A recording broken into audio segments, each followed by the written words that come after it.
মা অন্নপূর্ণার আশীর্বাদ অভাব থেকে আশীর্বাদের পথে। হিমালয়ের পাদদেশে একটি ছোট্ট গ্রাম, নাম অন্নপুর। গ্রামটি ছিল সবুজে ভরা, কিন্তু এক অভাব ছাড়া, খাবারের অভাব। কয়েক মাস ধরে বৃষ্টি হচ্ছিল না, জমিতে ফসল উঠছিল না। গ্রামের মানুষ কাঁদছিল ক্ষুধায় ও দুশ্চিন্তায়। এই গ্রামের শেষ মাথায় থাকতেন এক মা কাঞ্চনা। স্বামী নেই, সন্তান ছোট, সংসারে নেই এক মুঠো চালও। তবুও তার মন ছিল দৃঢ়, বিশ্বাসী। তিনি প্রতিদিন ভোরে উঠে বলতেন, মা অন্নপূর্ণা দেখবেন, মা কখনো কাউকে অভাবে রাখেন না।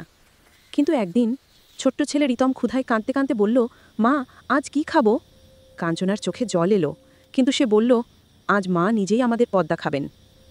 কাঞ্চনা হাত জোর করে মা অন্নপূর্ণার মাটির প্রতিমার সামনে দীপ জ্বালালেন। তিনি কিছুই চাননি, শুধু বললেন, মা তোমার সন্তানরা যেন কেউ ক্ষুধার কষ্ট না পায়।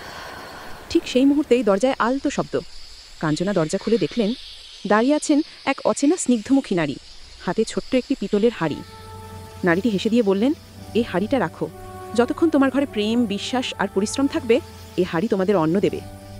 বলার সাথে সাথে নারীটি মিলিয়ে গেলেন ধূপের গন্ধে। কাঞ্চনা ভয়ে আশ্চর্যে হাঁড়িটি খোলেন।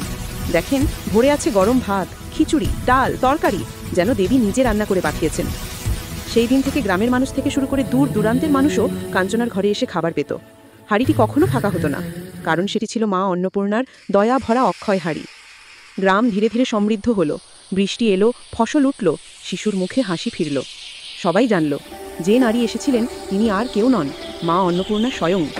আর কাঞ্চনা, তিনি শিখলেন এক সত্য, অন্ন শুধু পেট ভরায় না। ভিডিওটি ভালো লাগলে একটি লাইক করো আর এক্ষুনি চ্যানেলটি সাবস্ক্রাইব করো এরকম ভিডিও প্রত্যেক দিন দেখার জন্য। ধন্যবাদ।